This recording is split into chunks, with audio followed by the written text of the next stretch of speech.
E rangi ngā mihi nui tēnei ki a koutou katoa. Nō reira ka tīmata so tātou hui I te karakia, a te motunga o taku karakia, ka hoa te kamana ki tō tātou kai kaunihira Rescue Kneebone, nā I whakamihi atu ki a koutou katoa. Nō reira a ki ino I tātou. Whakatakata hau ki te uru, whakatakata hau ki te tonga, ki a mā kene ki uta, ki a mā taratara ki tahi. E he ake ana tāta kura, e tio, e hoka, e hauhunga ti he mau I ora, tēnā koutou katoa, ke a koe tamane e hoka. Kura, newa. Kei te mihi atu I te kaihanga, koe ara, te timatanga me te whakamutanga, ana mea katoa. Whakahonori tia, ki tu hei tia, pōtatau, whiru, kua whutu, e noho mai rā e ronga, ki ka whiru tapu, wana tuku nā, tōnā whahoki, whaimare. Ka whikitu ana, te mihi, te whare o te hiuhiu, te mana ariki o Ngāti Tūwharetoa, nami. Nā mati, wairi koutou, koutou I wainga, ki te ringi kaha, waitua o te tūpuro, whairāwhaki, huriri, hori katoa, o te pai o pai mahara, waiho ngātou.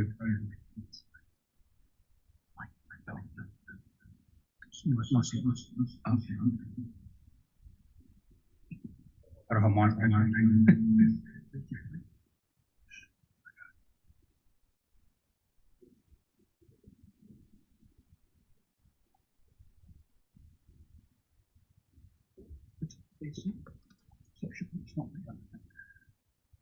I'll come down here.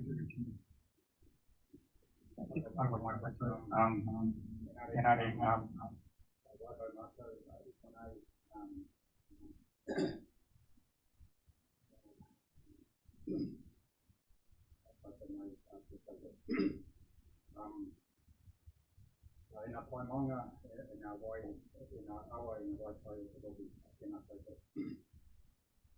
Koutou o Ngāti Tūwharetoa, Transport, Benny, Judy, Peter, nā mai haere mai, tēnei ki te koutou. He koutou haere mai, ki te whakaturi te karo, ki te koutou hira. Rā, te mahi nā tahi, te whātua hoi katoa. Nō reira, te rangatira, tēnā koutou, tēnā koutou.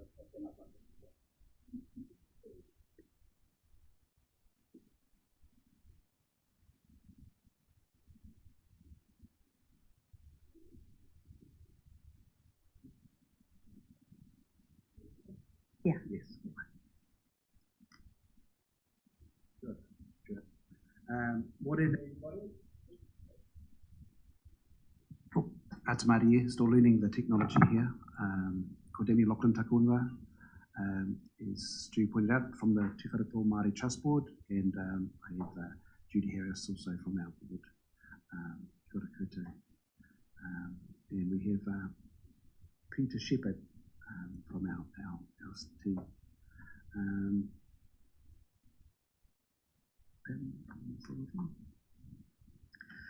Kia tau te korowai araha o te wahinaro ki runga, kia tātou, tai atura ki te ariki nui o Ngāti Tūwharetoa. Kei te motiatia de nako, kia tātou, tine mate o te rohi, moi mai rā koutou. Kei aku manukura o te poari o Ngāti Tūwharetoa. Tēnā koutou. Ko Pamela Story, tēnā toku ingoa. It's a tremendous pleasure for me to be here today. Thank you, Stu, for the karakia and the welcome. Firstly, I would just like to acknowledge those who are currently dealing with the aftermath of the cyclone. I know that it's probably touched your whānau, our whānau, and I know that that's a struggle that people are working their way through, and hopefully as Waikato Regional Council we are able to support in that process. This is my first time with you as the chair of the Waikato Regional Council. I suppose just a little bit of background about me. I grew up in Richland, Washington in the United States, and at the foot of Rattlesnake Mountain and along the shores of the Columbia River.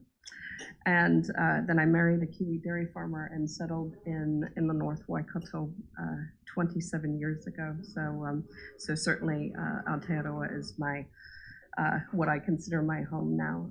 So it's a real pleasure to be with you here today, and I look forward to continuing to develop a positive working relationship between the Waikato Regional Council and the Tūwharetoa Māori Trust Board. Look forward to positive exchange and working together to address the issues that come before this committee. Kia ora. Thank you for those kind words, Pamela. Yes, obviously I know a number of people around this room. Bruce, you're new, kia ora.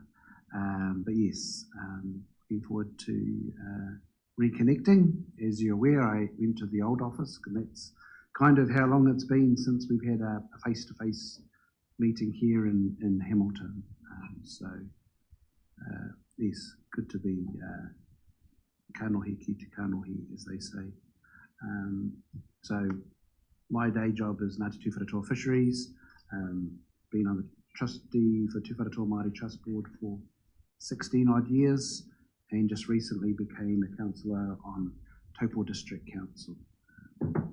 So I googled Pamela before I came here, so I know that if I need any advice on nuclear power stations, you're the lady to see. So yeah, I think we'll kick off if you're happy. I'll Sure. Since we do have some just do the one around, yeah. Should we? Once they're ready. I do see Councillor Downard. We're just going to go around and introduce those in the room. So we'll start with you. Morena, everyone. My apologies for not being there. Naturally, I saw Tūwharetoa and I thought it'd be in their rohi, so I was up in your council chambers, Danny, and very disappointed I never got the call to get a ride up in the limousine, Tūwharetoa limousine with you and Judy.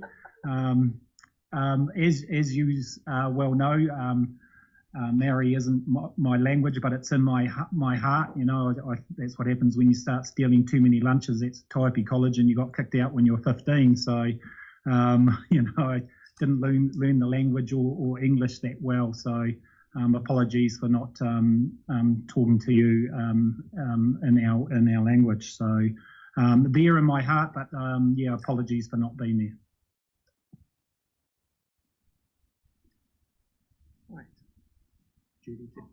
Just for the sake of Councillor Downard online, in case he can't see everybody, we'll just go around the room.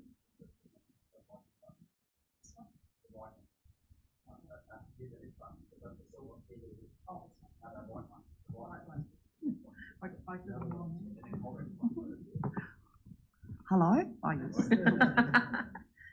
Okay, ko tongariro te maunga, ko taupo te moana, ko Tūwharetoa te iwi, ko te hiuhiu te tangata. Ko taupo hau, ko G. Harris taku ingoa. I am one of the current trustees for the Tūwharetoa Māori Trust Board. Kia ora. Kia ora. Kia ora anō, Stu Nebone. I'm a councillor for the Waipa King Country. Grew up in Tito and now farm in Cambridge. Kia ora tātou. Kia ora koutou, ko Bruce Clarkson aho, tōku monga ko Taranaki, tōku awa ko Waipuku, ko Ngāti Pākehā te iwi. I'm a first-time councillor here, representing the Kirikiriroa Hamilton constituency. I'm really pleased to meet you all. Greetings to Tūwharetoa. Did you want to say anything, Chris? Or? I wasn't sure if you're going to go around staff or not. Chris McLeod, Chief Executive, Waikato Regional Council. Kia ora. Are we there? Do we want to?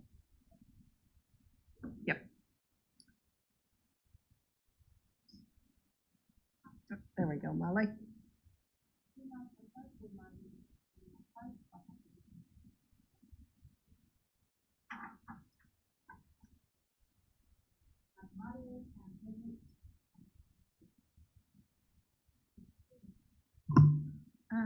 Kia ora tātou, Tracy May, I've got to look and see what I do. Director of Science Policy and Information here at Waikato Regional Council. So grew up in Taupo and my dad went to school with Danny's dad.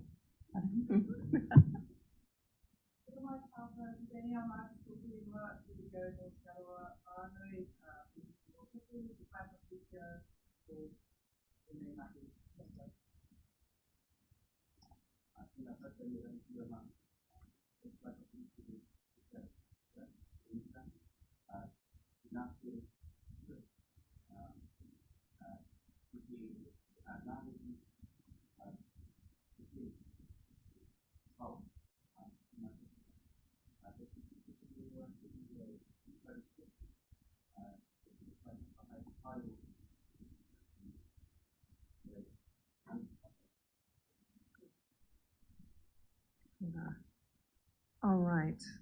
So, sorry. Neville. Te Māria no koutou katoa tai mai nei, ko Neville Williams tōku ingoa, he uri a hau o hauraki no te iwi o Ngāti Pūkenga, Ngāti Maru hoki, nigi ati nei kia koutou katoa. My mahi here is the Director, Customer Community and Services, and our iwi Māori unit, Tairanga Whenua, that organises all of this activity is within my team. Thank you. Thank you for that. All right, we'll go to the apologies. So I've got apologies from Trustee Nahere Wall and Tanganui Kingi, as well as Councillor Katarina Hodge, and Councillor Clarkson has got early departure at 11:30.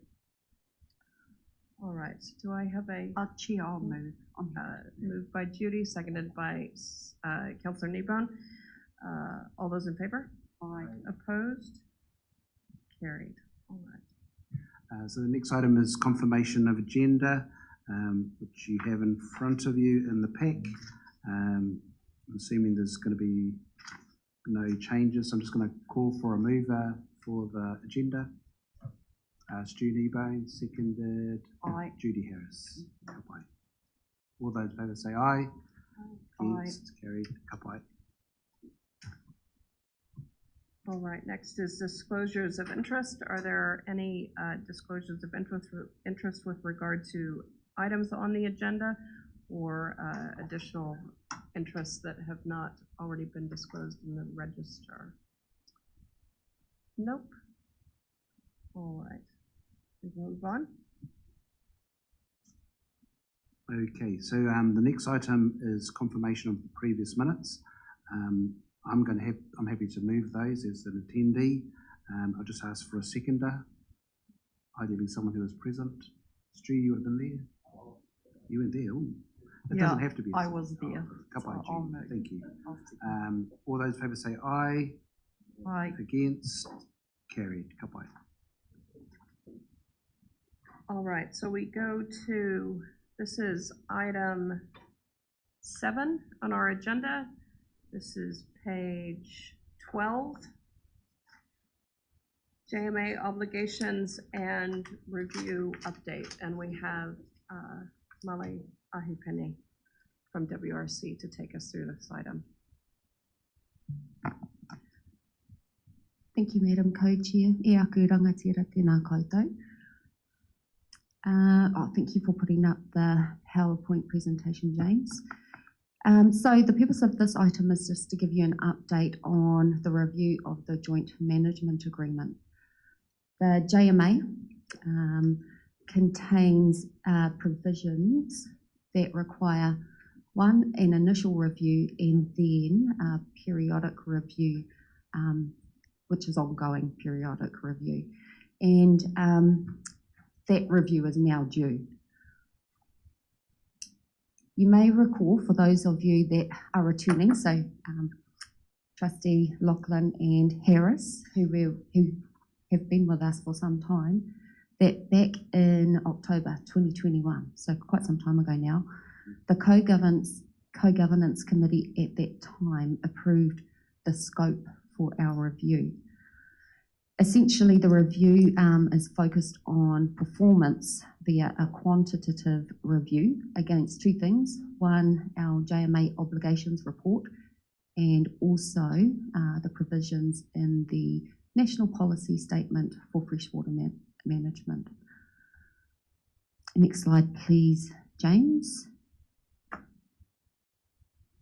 And so this slide here just is a snip, I guess, of the JMA obligations report. The full report is attached to this item in the agenda.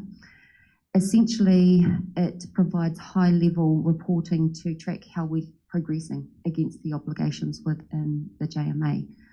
This report was initiated back in 2019, and it sets out the key clauses from the joint management agreement within a spreadsheet, and then it assesses how well we're doing against those obligations. And so you'll see assessment criteria are on track, complete, delivery issues, and yet to begin. Next slide, please.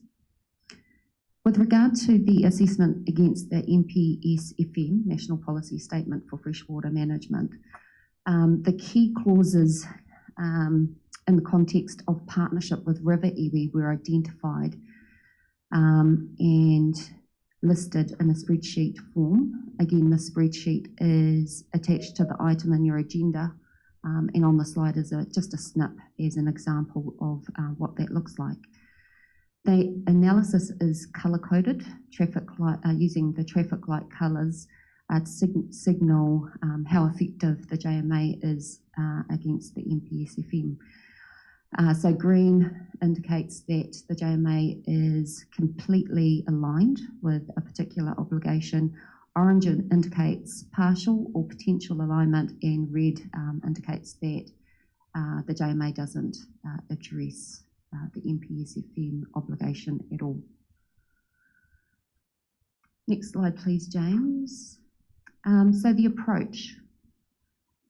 Over the course of the last 2 years, we have undertaken internal engagement and external engagement. So essentially internal engagement with staff from both organisations.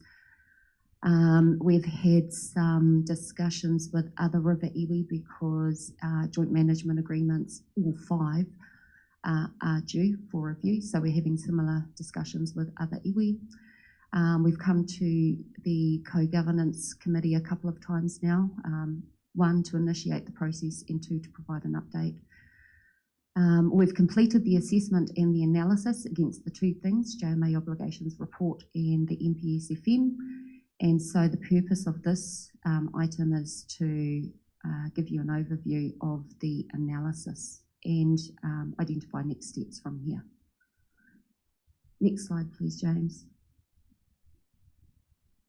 So what did the assessment, what are the results? In summary, when we look at the assessment against the NPSFM, we have concluded that the JMA does include some broad obligation to work together on freshwater management.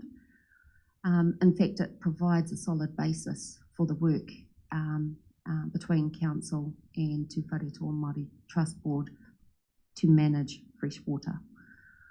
It's also important to highlight that the JMA should be able to respond to not just our current context for freshwater management, but any future freshwater management policy.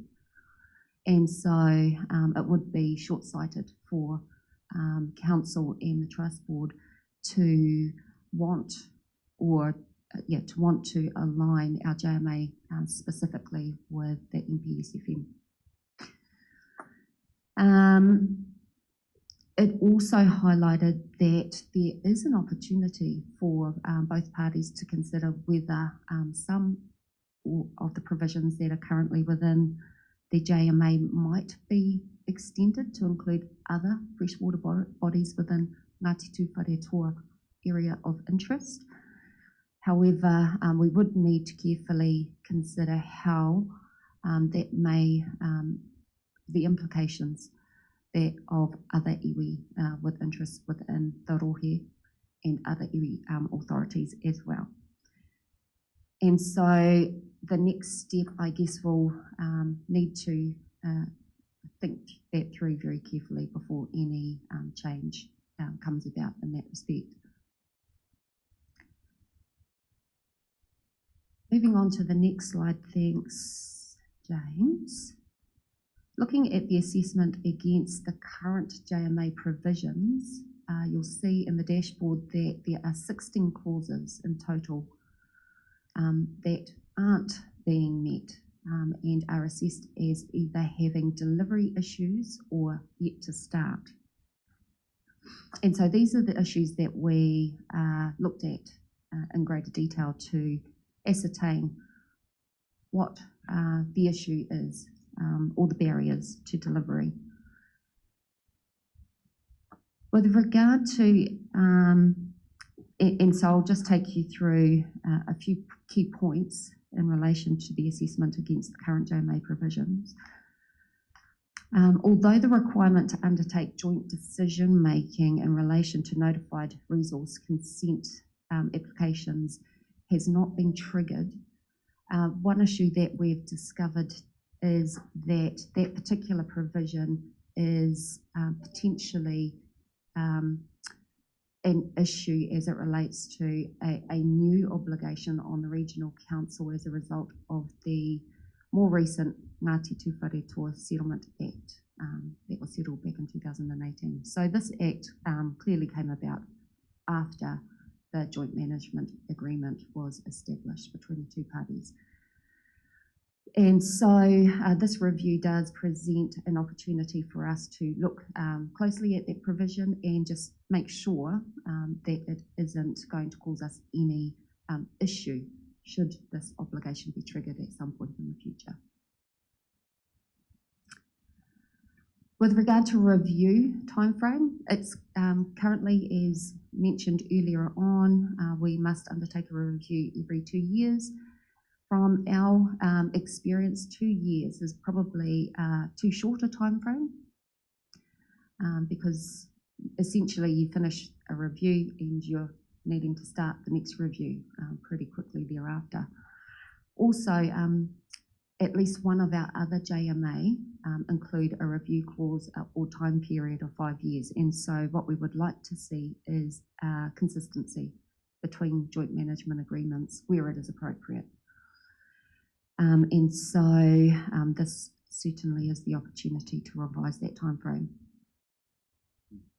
Look, in the report itself, I hadn't flagged this additional clause that might require further consideration through the review process, but I popped it up in the slide. And it's certainly articulated in the attached dashboard. Our staff, both at the Council and the Trust, have over the years often talked about catchment management activities within the catchment. However, there is no provision within the joint management agreement itself that addresses how we will work together when undertaking catchment management related action. And so this certainly provides an opportunity to put something in the agreement. All other clauses that were assessed as not being delivered or yet to start do remain relevant and important, but the key reason for not being able to deliver on these obligations comes down to resourcing and capacity. We have a long list of work together and of course work with others, and so that other work often becomes a greater priority. However, we do acknowledge that moving forward, greater focus on meeting our obligations under the joint management agreement is certainly what we would like to focus on at an operational level, and will include ongoing reporting to the Co-Governance Committee to demonstrate how well we're doing to meet our obligations. One other key point that is of relevance is the pending changes to the resource management system and the implications of that change on our obligations to work together, particularly as it relates to joint decision making. This is an issue. We're not entirely certain that the system that will exist beyond reform will continue to meet that joint decision commitment that is currently in the joint management agreement, and so we would also like to take a closer look at that and come back to the Co-Governance Committee with a view of what the implications may be. Next slide, please, James, and I think this is the last slide.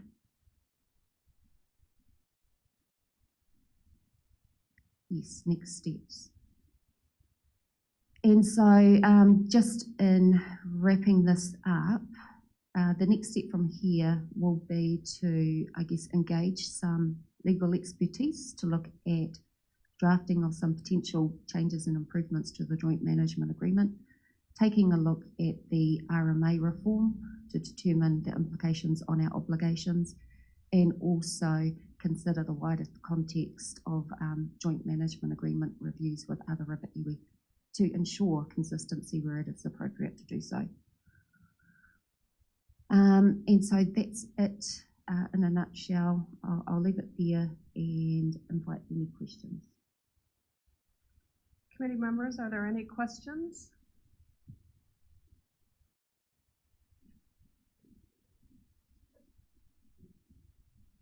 So we're all comfortable with those next steps that are being proposed? Oh, sorry, have we got a hand up? Oh, Councillor Downard? Thank you, Madam Chairman, and morning, Marley. I suppose it comes down to just those two things. When do we make the decision to go from 2 years to 5 years? Because most things are 5 years, and like these, the layers of onions, they just seem to, take up all the money than actually, getting to the work we need. The second thing is and I don't know whether this is the right forum, but if we wanted to change, do we go through this forum? If we wanted to change, like for instance, the Tongariro River into a national significance river, and what process we go through that, I'm not sure whether I should bring that up now or whether that's with, excuse my pronunciation again, Kanapa, is it? Does it go through those channels? I'm going to go, oh, sorry, go ahead, Molly. Did you have something you wanted to say, or else I'll go to Director May? No. I did comment. Kia ora, thank you, and thanks, Councillor Downard. So we have on the agenda item 10, freshwater update. That's where we'll be giving a bit more of a detailed update on our review to our freshwater plan. That's when we potentially can pick that item up there, where we will be required to go through a process to identify, in conjunction with iwi and hapu, our outstanding water bodies in the region. So I think we can pick that matter up there. Kia ora, thank you, Tracy. And just to add, with regard to your questions, Councillor Downard, in terms of updating the JMA review period from 2 to 5 years, that decision is yet to come. What we intend to do is come back to the Co-Governance Committee with all of the proposed changes, and it will be at that point, at some point in the future, that this Co-Governance Committee will get the opportunity to approve any changes coming through. From there is a requirement for both parties outside of this Co-Governance Committee to then re-sign the revised agreement. So it will be escalated to council, to full council for that. With regard to your second question, that will be covered off later in the agenda, an additional point that's probably of relevance is our obligations to both Tūwharetoa Māori Trust Board and Te Kōpua Kanapanapa. So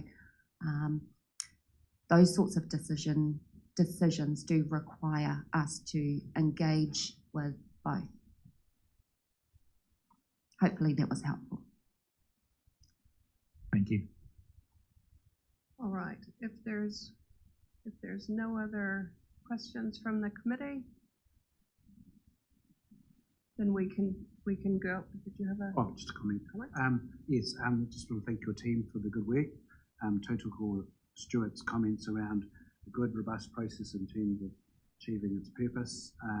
But also just remind ourselves is that these arrangements are for us to work together in terms of dealing with positive and some of the challenges that we have. One of the big ones right now is our lake level. So we just need to remind ourselves that we're not just all about this process and the paperwork and everything else. Right now we have some of Judy's whānau who have water lapping up on the front of their sections on trust land that she's trustee on. Fortunately, she's not the chair anymore, so she won't get the blame. But yeah, these are real issues, and just with my district council hat on as well, the concerns around Kuratou in particular, but also our other Tūwharetoa settlements next door.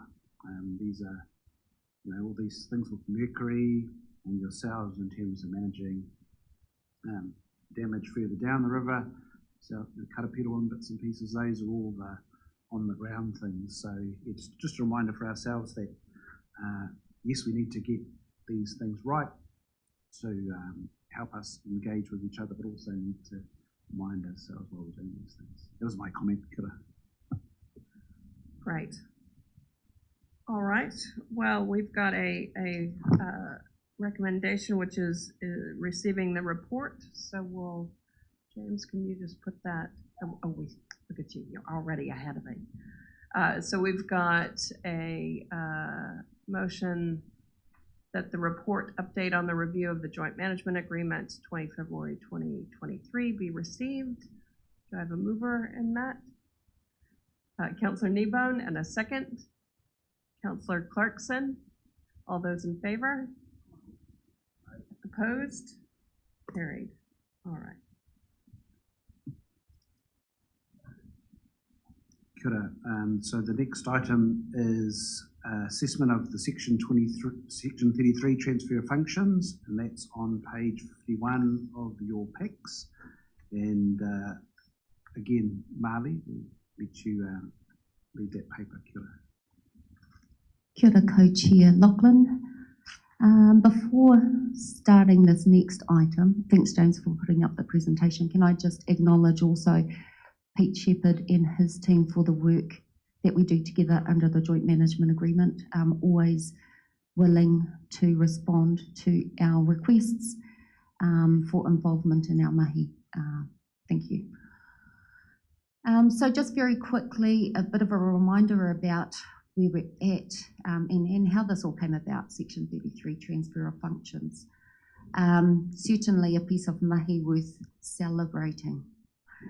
Back in April 2018, Council and the Trust both agreed that over an 18-month period, staff would develop a transfer of powers, duties or functions framework under Section 33 of the RMA. And this slide here sets out exactly what's in the Resource Management Act.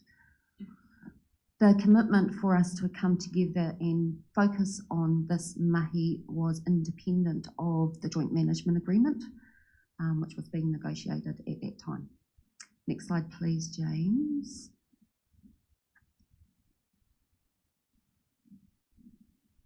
And so skipping ahead, I guess, to largely the outcome, following a special consultative process which is public consultation, Council decided to approve the transfer of monitoring functions to the Trust, subject to a range of conditions, including the requirement to undertake a regular assessment. And so the first 2 years of the agreement, we are required to undertake an annual review and then a biannual review thereafter. And so this report essentially is the first review undertaken. And the opportunity to provide the Co-Governance Committee with a view of how successful Section 33 has been. Next slide, please, James. And so what has been transferred?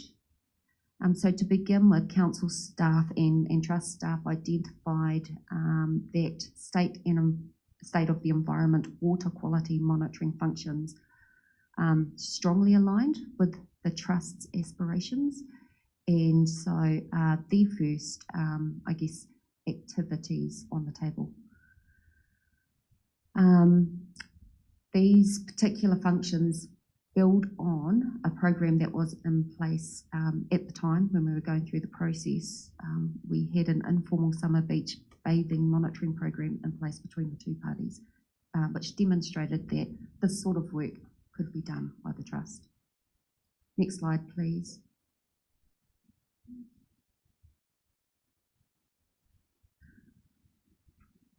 At the time of entering into the agreement, we had an assessment framework within the agreement. However, it was agreed that further analysis would be required to ensure that we have a view of whether Council is meeting its obligations under the transfer, but also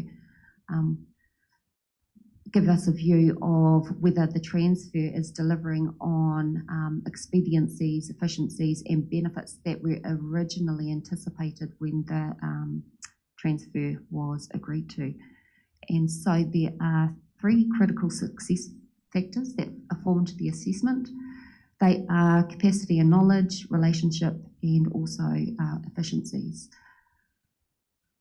There were 7 respondents that were involved in the evaluation process, 2 from Tūwharetoa Māori Trust Board, one of those people are here today, Pete Shepherd, and 5 from the Regional Council. Both Neville and I were 2 of the 5 from Regional Council. And yes, Ed Brown is with us today. Kia ora, Ed. Ed was another of the respondents involved in evaluation. Ed Brown is online. And Ed Brown is the manager who is responsible for state of the environment monitoring functions here at Council.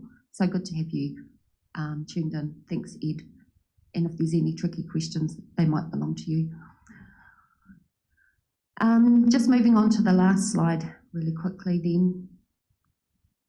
The full assessment you can see within your agenda, and there is a really useful summary on pages 54 through to 56. But essentially, as you can see on this slide, with all the green lights, it's good news. Overall, the results demonstrate really good performance by the Trust. It is accepted that early on there were some challenges due to some staff changes at the Trust Board end, but also COVID taking over at that time when the functions were initially transferred over. These 2 factors certainly had some impact on performance. However, they were well managed through the good relationships that the Trust and the Council have established over the years, good communication and good support where needed. And so, yes, again, overall, a good news story, good performance, and also, I guess, the results give us confidence that the Trust does have the capacity and capability to undertake monitoring functions, and that will continue to grow. Thank you. Any questions or comments? Yeah, no, thanks. Thanks, Marley. In the event that the parties were of a mind to increase the number of functions that Tūwharetoa undertook, how grey is it or how clear is it in terms of whether the council would have to go through that consultation process again? Good question, Councillor Kneebone. So,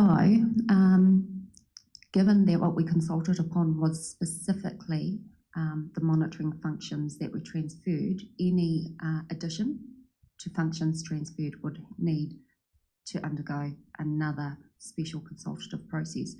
However, the report does also, or the assessment also does, I guess, refer to the process that was undertaken, and from a staff perspective, feedback indicated that that process that is prescribed under Section 33 is challenging, particularly the requirement to undertake a public consultation process relative to what we are transferring to the Trust Board.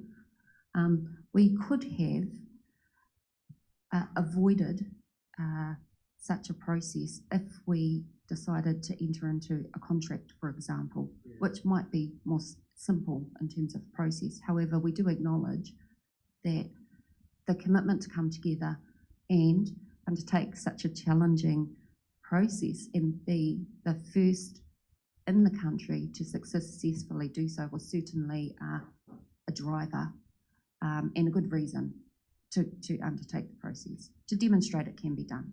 Yeah, no, I was sort of reading that with interest, and the process is frustrating, but the outcome in terms of the, I guess, the mechanism by which Tūwharetoa are undertaking those functions is sort of mana enhancing. But and I would assume that if it was by way of just a simple contracting arrangement, they would be vulnerable to other competitors coming in, and the council wouldn't be obliged to offer the contract to Tūwharetoa, for example. So it's sort of swings and roundabouts for both sides, really. But and acknowledging that it still needs to be obviously demonstrate that it's being done efficiently. But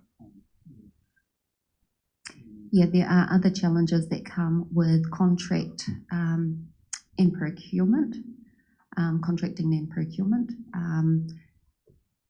But I guess the key to selecting that sort of a process is the avoidance of public consultation.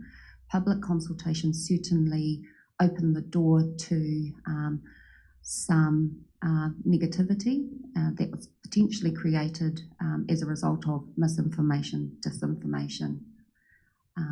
And so I guess if we undertake a similar process in future, that is a key learning for us to ensure that I guess we are prepared for that type of a response to such a proposal, but also our communications are anticipate that and perhaps avoid as much as possible that misinformation and disinformation that is often surrounds this sort of issue.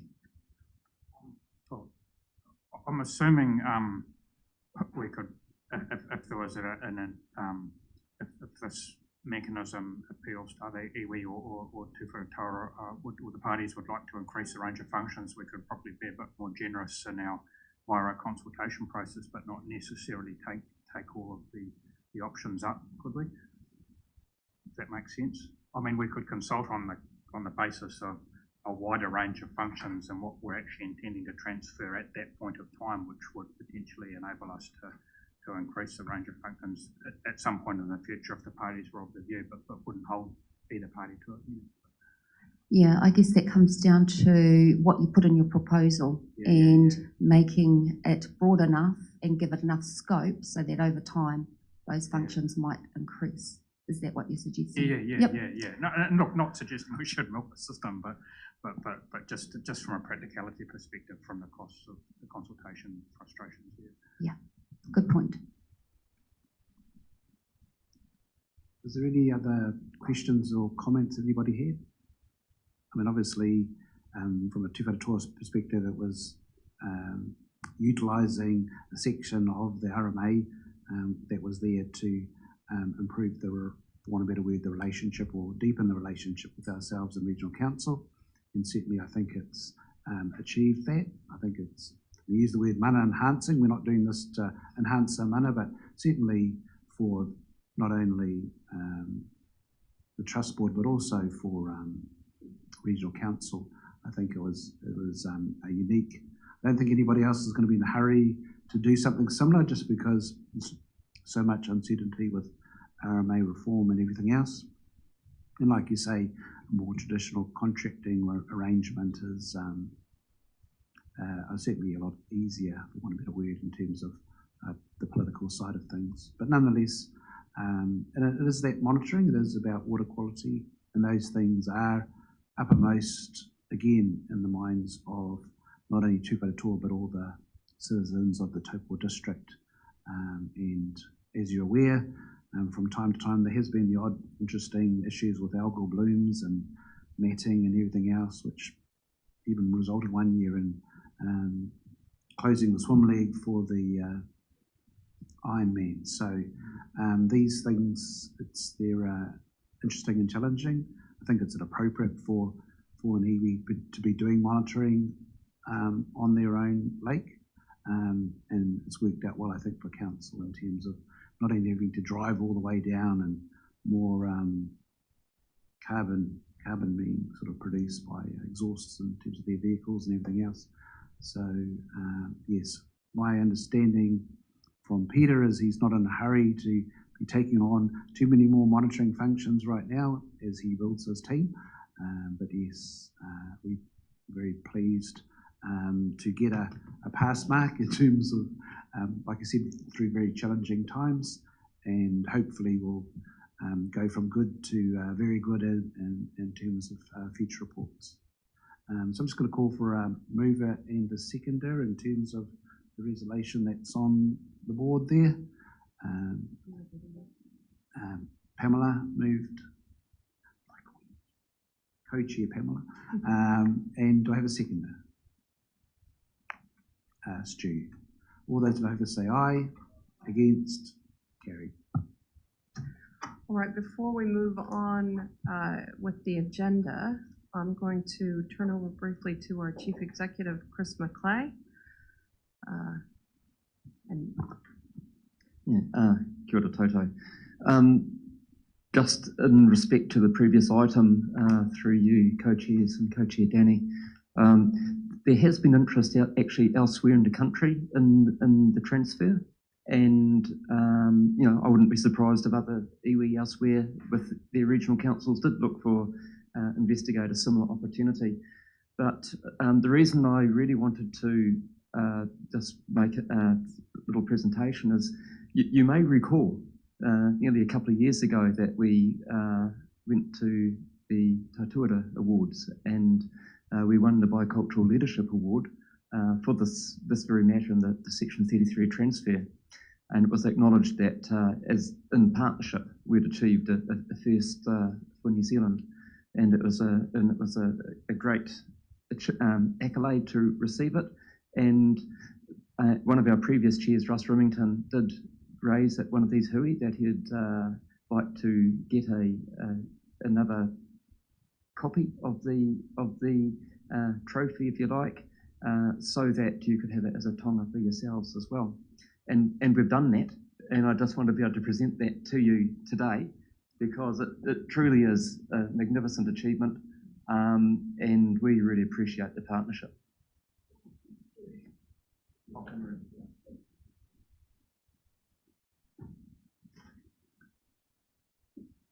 You need a photo for your newsletter? Judy would like a copy of the photo as well.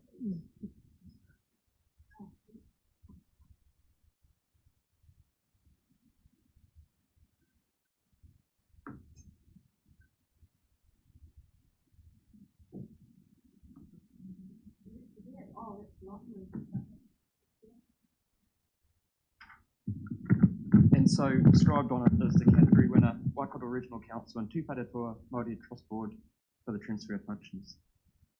Yes, thank you for that. And it was a great evening as well.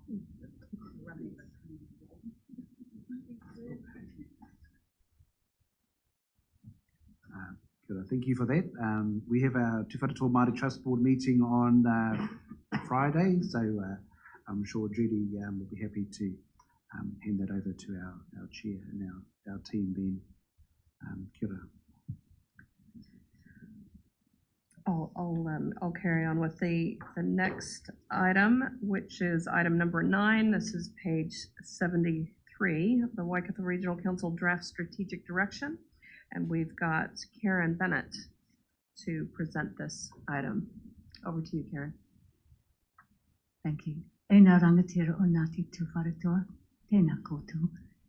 Councillors, good morning. Thank you very much for the opportunity to have this discussion about our draft strategic direction. This is a 10-year strategic direction, and we're reviewing the 3-year goals for this triennium, the 22-25 triennium, but in actual fact, this strategy covers calendar years, so it's 23 to 25. Next slide, please, James. So to ensure we have the right focus for the next 3 years, councillors are really interested in understanding our partners' views on the priorities, on the goals, but more specifically on the actions that we might undertake and work with you to achieve these goals. Once these have been landed, and these actions are some way away because we are only really just starting to think about the long-term plan, the purpose is to inform the council plans, including long-term plan, which details the work we'll do, what it will cost and how it will be funded. By way of background, this shows you the sort of strategic funnel that we've been working through, starting off with a really solid understanding of the waves of change. What are the economic, social, environmental, technological influences on our society, on the work we do and the work we do together? So that pestle, please feel free to go online. It might be of interest to you. There's some useful information to help all of us with planning. And in both the updating of those implications, the analysis of the environment in which we're working, we're cognizant of the key principles set out in iwi environmental management plans and your strategies, as well as the ongoing direction we receive through these meetings and through our informal hui, where we just share what's important to us. So we believe we have, as best we can, reflected what we've heard from you over recent years to influence our priorities and our goals. Next slide, please, James. I'm going to just whiz through the next 4 slides because these are our vision, our purpose. Our purpose is a very strong sustainability model, one that recognizes the environment underpins everything we do and that our economy and our society depends on a healthy environment. Next slide, please, James. Our organizational values are there to share and for everyone to see. Next slide, please, James. And the delivery. And this is the way we are going to achieve our strategy with a focus on customer, ensuring that we are always looking for innovation and improving digital capability and capacity, that culture, we have a strong leadership culture, and that we focus on excellence with regards to communication and engagement and our financial management.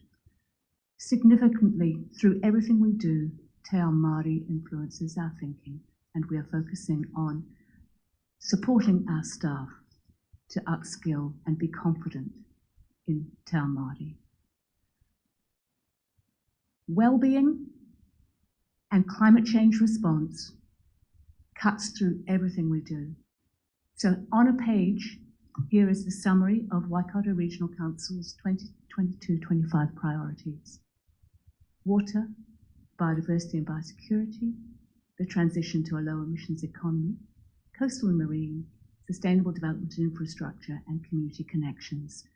And just to repeat, perhaps we should have even put those cross-cutting priorities at the top of that graph so you can see that everything feeds into the intent that we have a climate change response and that the 4 well-beings are our focus.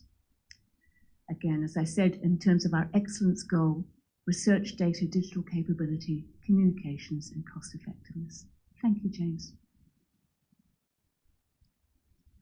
I'm going to, through you, co-chairs, if we may we just spend some time going through these next 6 slides that looks at priorities and goals. You may have some top-of-mind thoughts that you want to share, and if not, that's no problem, because I'm about to send you all a link where you can provide feedback in your own time. So, strategic priority water. Now, we hear this from everyone, from our partners, from stakeholders, from citizens who engage with us through our People's Panel, which is an online forum, but also when we go out to the community for conversations. Why is the #1 priority for people in this rohe? The goals, 3 big goals there. Put the health of our region's water bodies and freshwater ecosystems first when making decisions, giving effect to Te Mana o Te Wai and Te Mana o Te Awa. Prepare a multi-stakeholder plan to increase regional water security and to ensure well-being and resilience within defined environmental limits for the next 30 years. And then leverage our investment in catchment and river restoration work through funding partnerships and community actions, contributing to water quality improvements that are demonstrable in the long term. Big goals. Just wonder if I could pause. Kia ora. Yeah, I guess I'm quite surprised too, with Stuart on your team as well, that I mean, the key one for our region is obviously Lake Taupo, but also Tupuwana, but also Waikato River. And I think if you're going to be talking about why, then you need to, from an iwi perspective, have that as part of your core. Note my conflict in that myself, Stu, and Tipper are on the Waikato River Authority, but our expectation would be that that would somehow be reflected as part of the strategic priority. I don't think anybody's going to question the rest of the goals that you have there. It'll be more around the detail in terms of how you can deliver those, or can you deliver those. Certainly there's more discussion these days in terms of where we've sort of lost a lot of the, yeah, probably not explain myself well, but yeah, just wetlands, sort of the loss of the wetlands. My understanding that's a big part of NPSMs and everything else, and other legislation. So yeah, I mean they'll possibly come under biodiversity, but yeah, those also will be interesting challenges, I think, moving forward. And I guess from ourselves also been some incidents, whether it be Contact Energy or Taupo District Council and others, and more recently, you know, trucks falling into our lake, and whether this is the right place for that, I'm not too sure.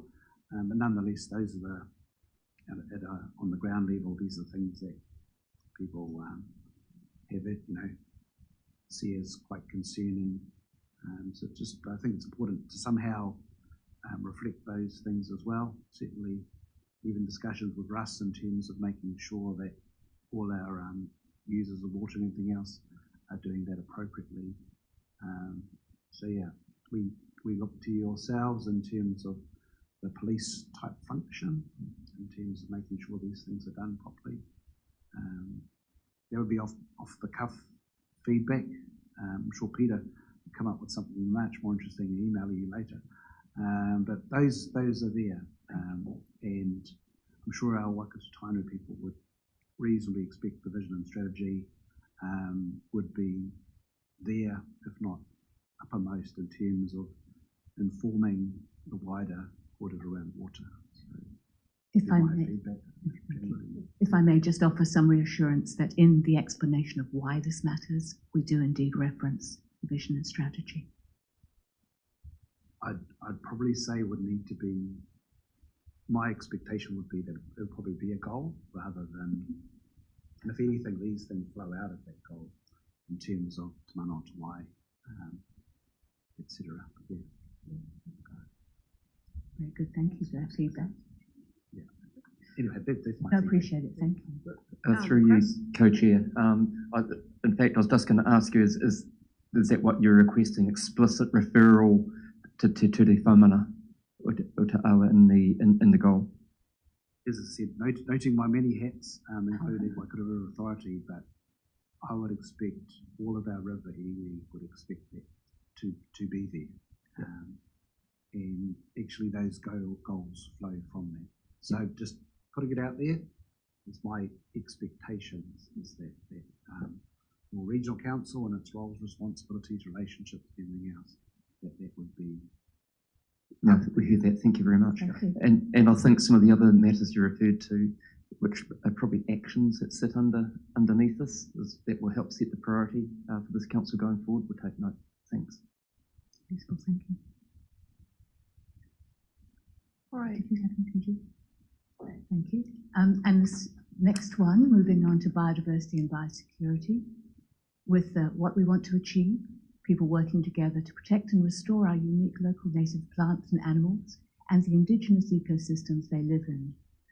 With those goals being to progress a prioritised strategic pathway for our region that protects and restores biodiversity out to 2050 and beyond, ensure that an agreed region-wide biodiversity accord is in place with partner agencies, supporting and empowering communities to protect and restore the natural environment and integrate their efforts with councils and other agencies across the region.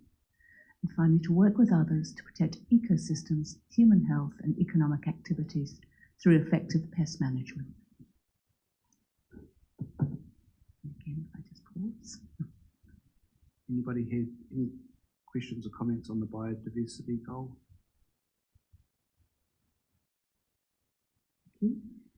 Transition to a low emissions economy. This has been a goal that has been evolved from our last 3-year goal, and this one is much more focused on transition and a just transition so that we start shifting the way we live, how society lives. So working with others to put in place agreed options and just transition pathways for economic sectors to help guide this transition, the new way of living.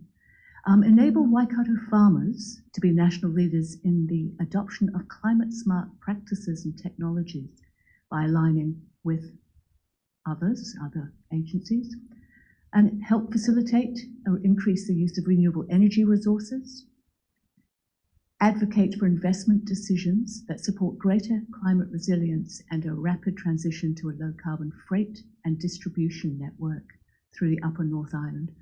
Nothing has shown us how important this is after this week.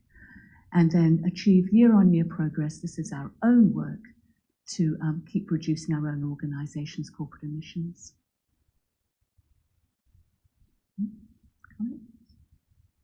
Any questions or comments? All laudable goals, very hard to actually do them, obviously, but you're doing it as a collaborative approach in terms of. So do you see your role as measuring these sorts of things as well, or do you just leave that to the national level government? Or?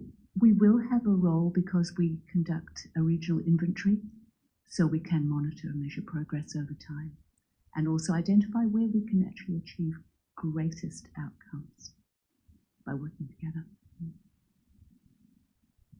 I mean, some of these things, like the one about enabling Waikato farmers, that's from, I guess, from the perspective of the role that we play in terms of interacting with the ag sector. There's a whole bunch of other stuff that other ag industry good organisations do as well, and we're not wanting to replicate that.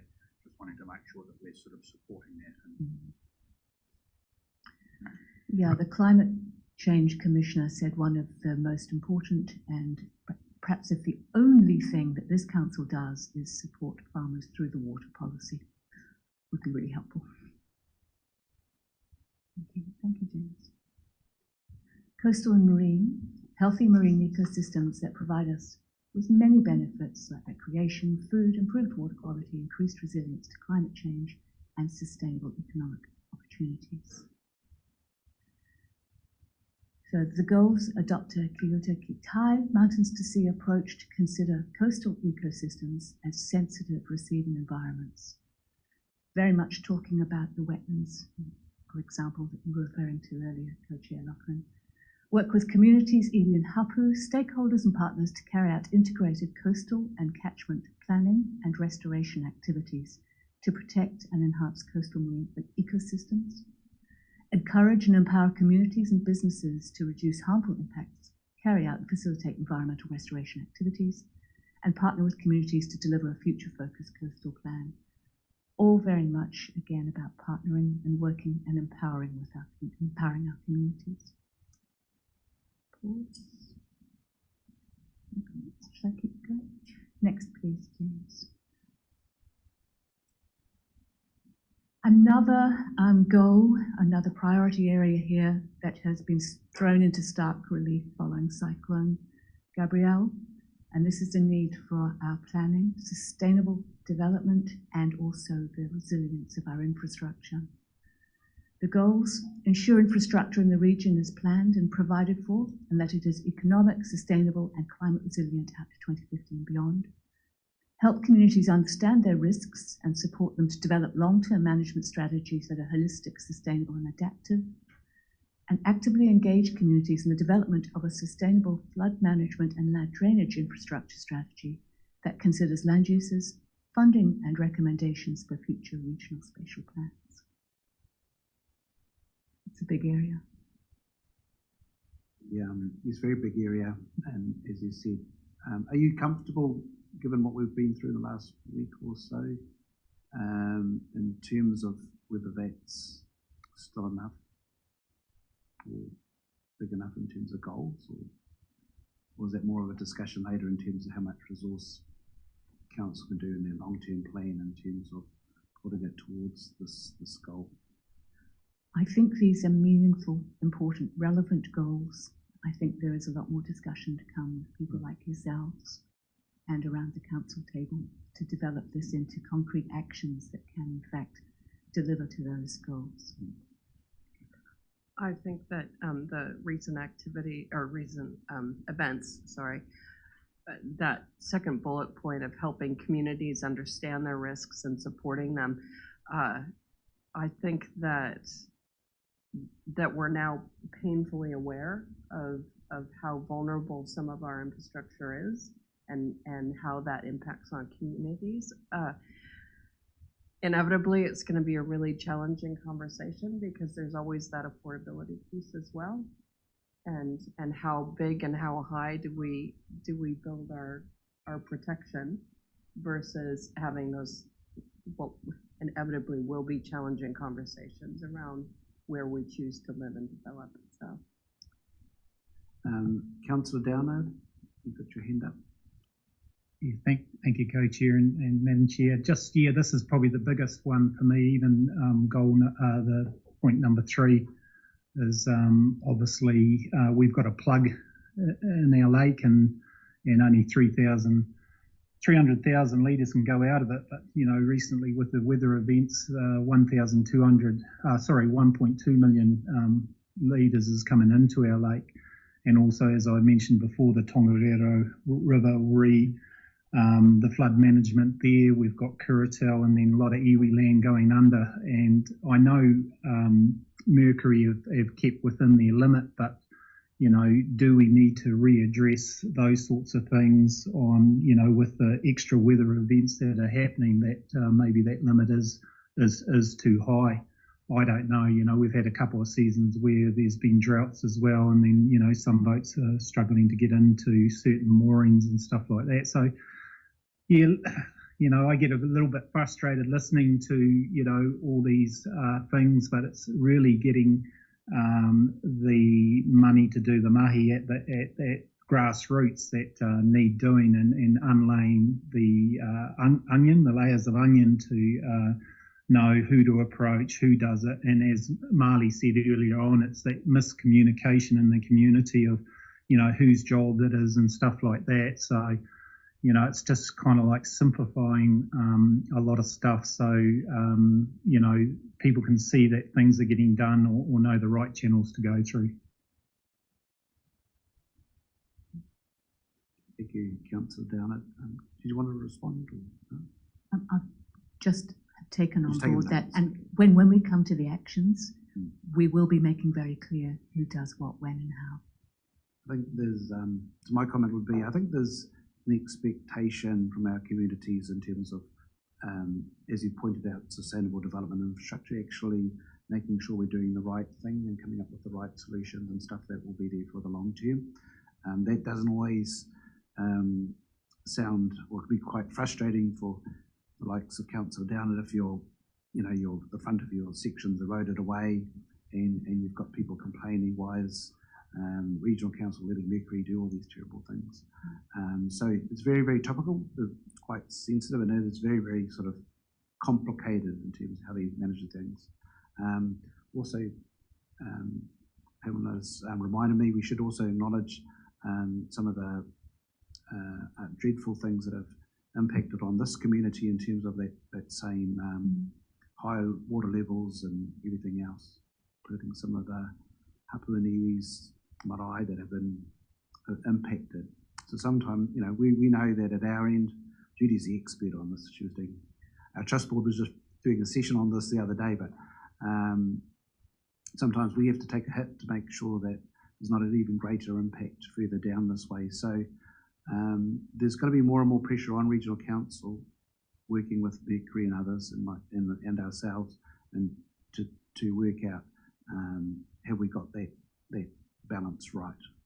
It's not simple, it's not easy, but there's going to be pressure on yourselves to make sure that you're putting the right things in place.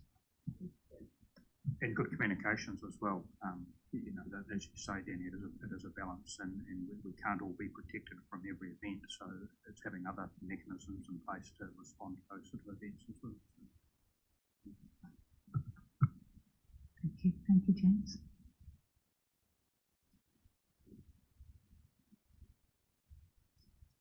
And this is the sixth of the 6 priorities, community connections.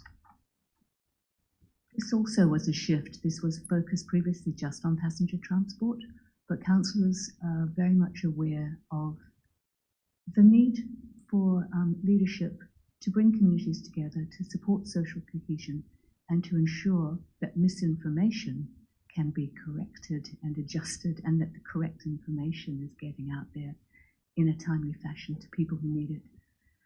So starting with lead and encourage land use decisions that shape sustainable, resilient transport networks to ensure that communities have affordable access to the services, amenities and social life they value.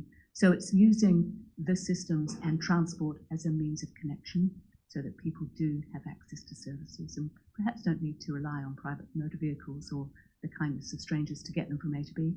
And also, importantly, about social cohesion, develop a deeper understanding of what our communities value most, and then enabling people to participate in decisions and actions that affect them. And a lot of this is about how do we increase participatory democracy? How do people get more deeply involved in their communities to make decisions? Pause there. Keep going. Keep going. That's the last slide? That's the last one. And just in our next steps, we'll be sending out a link to a survey so that we can capture all the feedback. Thank you. We'll be asking those questions you've shared as we've gone through. Next slide. So, sorry, just to be clear, Karen, you're going to send that out to the committee members? Are we able? Are you encouraging us to share that further? Please. Or It'll come out with a note, just inviting you to share it widely, inviting Tūwharetoa to respond through the survey, please. And the link comes out today and closes on the 6th of March, and then we will be collating and providing feedback to our council. They'll be receiving that on the 30th of March. So, thank you. Thank you for your time. Thank you, Karen. Read up the resolution.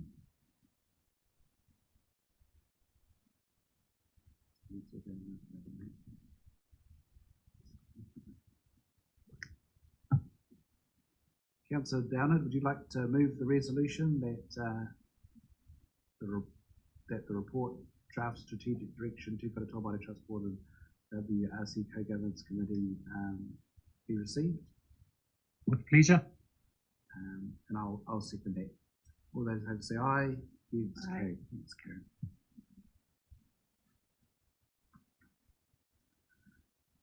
All right, we'll go to item number 10. This is on page 97 of your agenda, freshwater update. And Madam Co-Chair, could I just make a couple of comments before the team presents? certainly, To the committee, I'd just like to apologise, and aroha mai, there has been a mix-up in the agenda papers. I don't know how, but I was just rereading the item, and it refers to the joint management agreement with Te Nehi Nui, which is not yourselves. And I had a look at the report that we forwarded and that I reviewed, and I was very clear because I took out references to Te Kotahitanga in that report, which is not yourselves. So there is a report that is essentially the same as the report that you have at your fingertips, where the staff have reviewed the Tūwharetoa Māori Trust Board Joint Management Agreement and are very aware of those clauses. So aroha mai, I don't know what happened in the word gremlins, but just wanted to give you that confidence that it is there, and we will make sure we send out that the proper report. But the team are here to speak to the report, which is in essence the same as the one that you have in your agenda, but not specific to Te Nehi Nui. sure. Would you like to introduce your Sure. team members? So we have today with us Naomi Crawford, who is our team leader of water policy, and Peter Wishart, who is a senior advisor, senior policy advisor in our policy team.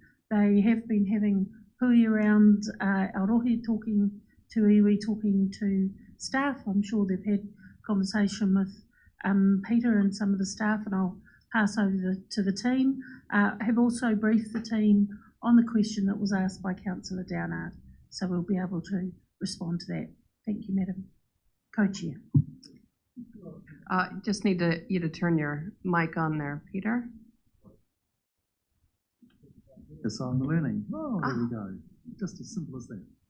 You might, I might have you bring that a little bit closer. For some reason, even though these are very long, you still have to get right up in it. Right, there we go. How's that? Great. Yeah. Okay, kia ora committee. You'll have the paper in front of you, and Tracy's, of course, has just pointed out that there's one or two errors in there. I'm happy to speak briefly to the paper and then perhaps take questions. We don't have a presentation, so if I can, perhaps if I can just speak to the paper, Mr. Chair. Rightio. Right, the freshwater policy review, as you're probably well aware by now, is certainly out of the traps. We've had our first round of community and sector engagement, including 10 wānanga with iwi around the motu. And the information that we've received back, the feedback that we've received back has been very invaluable, and we're currently compiling a report which will be made available once that has come before council for sign-off.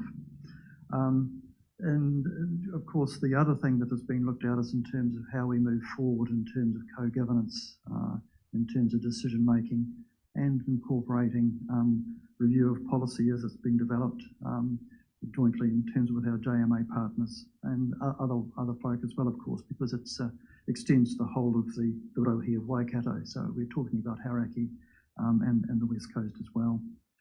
Also looking to how we might assist that process in terms of making available advisory mechanisms to ensure that what we're hearing back from the community, from sector groups and from tangata whenua, and how that translates into policy in terms of the documents which will then come before the JMA partners for agreement to then notify.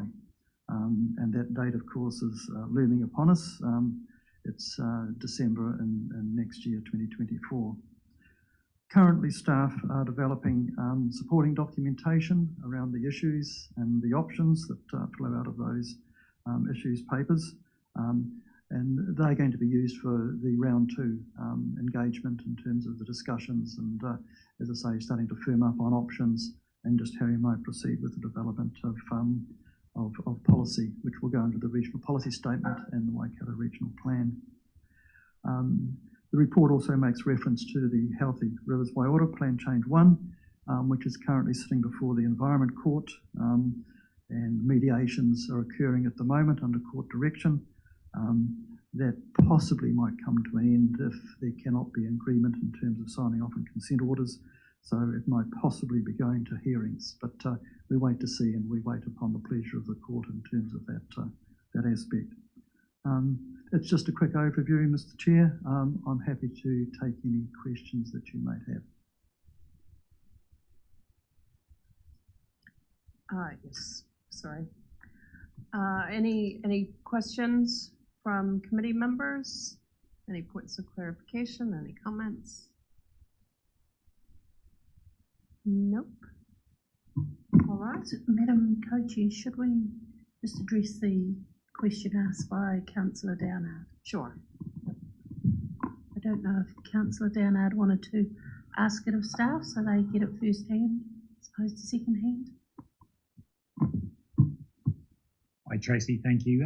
Yeah, so I've had a couple of meetings with the Tongariro advocacy group and also some of the local iwi down in Turangi, and they would like to know how or is there a channel that can start the process for they believe that the Tongariro River is a national significance, or could it be put in like how we talked about the coastal plans and having 2 of the surf being national significance, and how we go about the process of starting that, or who with first? Is it with the hapu first, or what's the channel? Okay, thanks for that. So to answer your question, that is built into the process of the freshwater policy review. So the Tongariro, we've already got direction under the regional policy statement on outstanding water bodies. So we're currently evaluating the statutory drivers and everything that needs to be thought about for outstanding water bodies. Currently, at the moment, we're looking at Te Mano Te Wai long-term visions, freshwater management units as well. So Lake Taupo obviously performs as a freshwater management unit. And we're looking at how outstanding water bodies will be incorporated into the freshwater policy review. So in relation to this whole process forms under something called the National Objectives Framework, which looks at what is the visions and the freshwater values that we will be protecting. And we have to engage with tangata whenua and the communities at every single step of that process. Does that answer your question? Yep, so what's the time frame for something like this? So the time frame is that we will be notifying, it's September next year is the plan. And the National Policy Statement for Freshwater Management states that we must notify prior to the 31st of December 2024. So do you mean in relation to engagement, or?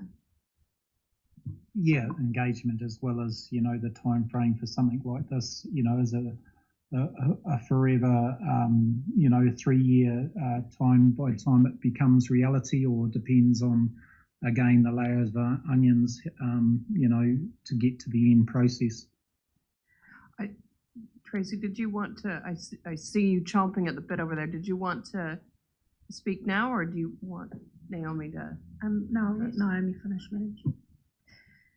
So we've got several forms of engagement. So we've got sector engagement, we've got community engagement, we've got tangata whenua engagement. And so there's several opportunities. We're basically heading towards round 2 engagement between June to August this year. So that will be looking at the high level policy direction papers that will also be presented to Council on about the 21st of April this year. So, so there's several opportunities that'll be looking at the high level direction of the options. And yeah, so does that answer your question? So, Madam Chair, just to follow on from Naomi, as Naomi said, we've already had one round of engagement with iwi, which is really just helping them understand the complexity of the process we've got to go through. We're presently planning a second round to occur, as Naomi said, in the very near future. Prior to that, we need some documents in front of Council so you understand where we're at in the process. We haven't workshopped, I guess, this part of our policy program. The requirements of the National Policy Statement ask us to involve tangata whenua, iwi and hapu to the extent that they wish to be involved. Many want to be involved as much as possible, but are also mindful and are giving us messages around capacity and capability. So from a timeline perspective, we will be having the conversations in the next 3 to 4 months and coming back in next year to check in with what we've developed. As Peter and Naomi said, we have to have the document notified by December next year. Seems a way away, but it's not. Post that, the process then is in the hands of the Freshwater Commission, and they are required to make a decision within 2 years of notification. So in terms of the timeline, Councillor Downard, it's definitely not done by Tuesday, and there's a lot more conversations to have along the way. But I guess to help us, those iwi and hapu who are keen to engage, we'd love to hear from who those specific hapu may be. Thank you, Tracy. If you could just kind of send me a timeline, even if it's a rough one of the procedure, and any of the other committee members would like one, but I definitely would, that I could take back to my constituents that have been asking me this. Great. Anything else, Peter, Naomi, that you'd like to cover off? All good? All right. No other questions, no other comments? Oh, yeah. I'm happy to move. All right.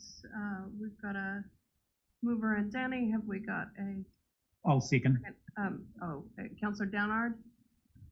All those in favor? Aye. Opposed? Carried. All right. I'm going to go over to you. Can't play that in. So we're on to the next item, and we're doing very well for time. Proposed update to the Waikato Regional Policy Statement in response to NPS HPL 2022. Sounds like a terrible disease. Perhaps if I can introduce the staff. Yes, please, Tracy. So the staff we have, but I've just seen it's quite the lineup. So we have João Paulo, or JP, who will be the primary presenter, who is assisted by Hayden Jones, who is our team leader in science for land and soil. JP is also assisted by Ashley, one of our new policy advisors, and their team leader, Alejandro Cifuentes, is sitting beside them. Again, this is a plan change to our regional policy statement that we've been mandated from central government to make happen, and we just wanted to make sure that you are aware of it in accordance with our JMA provisions. JP. Oh, tēnā koutou. Thanks for the presentation, Tracy. James, we had some slides. Is it possible to put it? Or, but that's okay. So the National Policy Statement for Highly Productive Land became operative last year on the 17th of October, 2022. And yes, so thanks for that. So yeah, as Tracy mentioned, what we're trying to achieve here today is to give you a brief presentation of the NPS HPL and to listen to your initial thoughts. This is very early stages on this process, and we totally understand that iwi now has many responsibilities and competing interests, and there's quite a lot of central government direction bombarding us all. So our idea is to try to facilitate this as much as possible for you to participate in this process with us. Yeah, so we hope to connect, to introduce ourselves, and to share details and how we can work together in this process. So next slide, please. So the National Policy Statement for Highly Productive Land, I would just say NPS-HPL, became operative last year on the 17th of October, and aims to protect highly productive land, keeping it only for land-based primary production. By land-based primary production, I just would like to clarify, this is for agricultural, pastoral, horticultural, or forestry activities that rely on the resource of the land. So central government gave us now 3 years. In the next 3 years, all regional councils need to map all highly productive land. Sorry, can we move to the next slide as well? We need to map all highly productive land in the region, and we need to notify, once we have the map ready, notify this map. After we notify the regional map, all district councils will have 6 months to adopt the maps into their district plans as well. On the meantime, once we do them, there is a transitional definition for the NPS-HPL that captures all land that is either zoned rural or on a rural production zone, and has not been identified, excludes land that has been identified for future development or land that is subject of a council plan change. So for those, the NPS-HPL doesn't apply, but for all other land under the land use classification 1, 2, and 3, Hayden will talk a little bit more about the land use classification, is captured by the NPS-HPL. The NPS-HPL protects highly productive land by providing for a strong framework for avoiding urban development and lifestyle development within highly productive land. And there's strong direction on the NPS-HPL to actively involve Tangata Whenua, and that must be done at the iwi, hapu, and whanau levels. And this must be early, meaningful, and in accordance with the Kanga Maori. So yeah, we are currently on the really early stage of developing an engagement plan that will inform our engagement. And all feedback we can get from you today will help inform this engagement plan. I'll pass it on to Hayden now to talk a little bit about the mapping. Kia ora tātou. Next slide, please.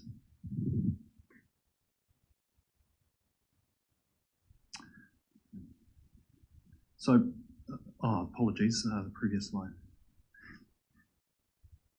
So mapping highly productive lands in the region will likely involve 4 broad steps.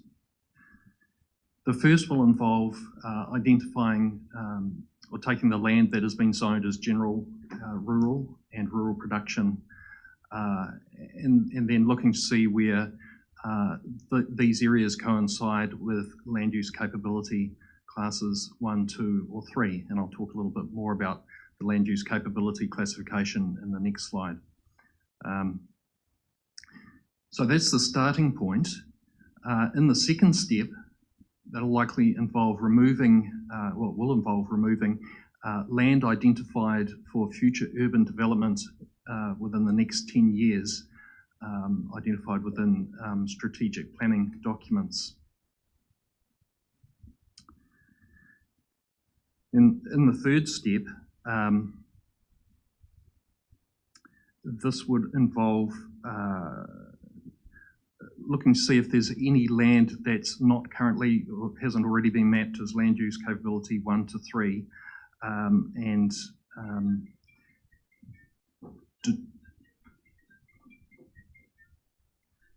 just determining whether there are any areas of land outside of that land use capability 1, 2, or 3 that might be considered highly productive or have the potential to be highly productive, and adding those areas in. To give an example, in another region, the Otago region, they have soils that in some areas are stony, not generally highly productive, or within that land use capability 1 to 3 range, but are important for stone fruit, horticulture and the like. And so it's those sorts of areas that that region might look to include within their mapping. So there may or may not be any additions to add in there at the third step. We'll go through a process to determine that. Then in the fourth step, it'll essentially involve drawing lines around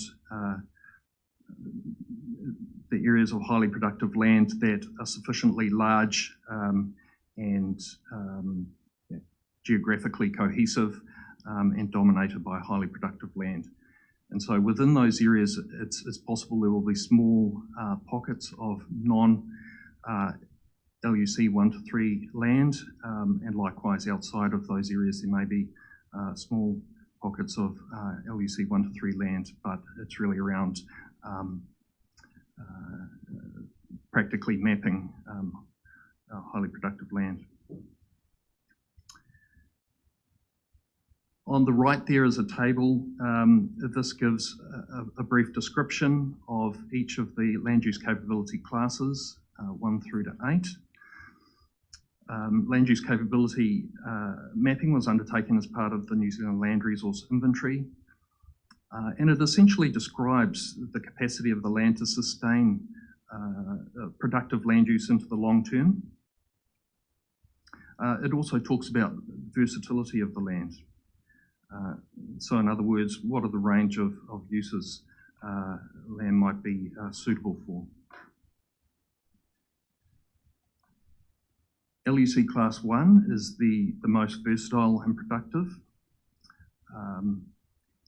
And as the limitations to use increase, that sort of goes up, that the LUC class number increases, and the versatility of the land decreases. The map on the left shows the distribution of LUC classes 1 to 3 within the region.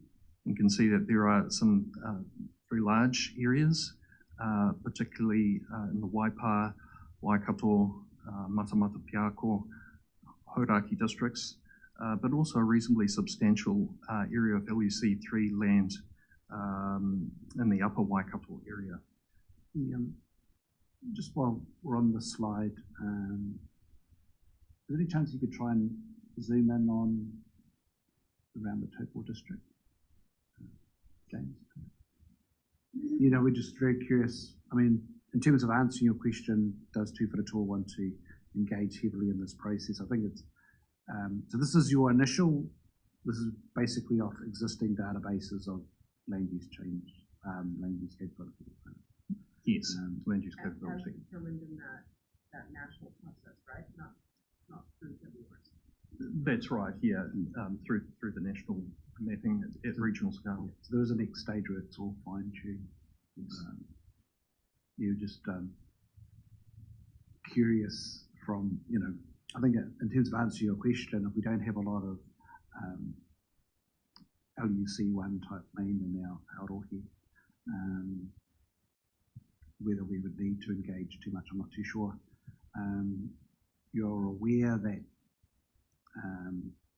from a purely Tūwharetoa perspective, we've never been too happy in terms of some of the landscape, the natural values type things where stuff gets put on maps around our land. So certainly that's something that we don't enjoy, for want of a better word. Yes, we understand you have legal responsibilities, but in terms of in terms of Māori land, not so keen on it. My guess is, some of those will be Māori farmland, obviously more in the sort of Reporoa, getting into Ngāi Tahu sort of area. Yeah, I guess there's,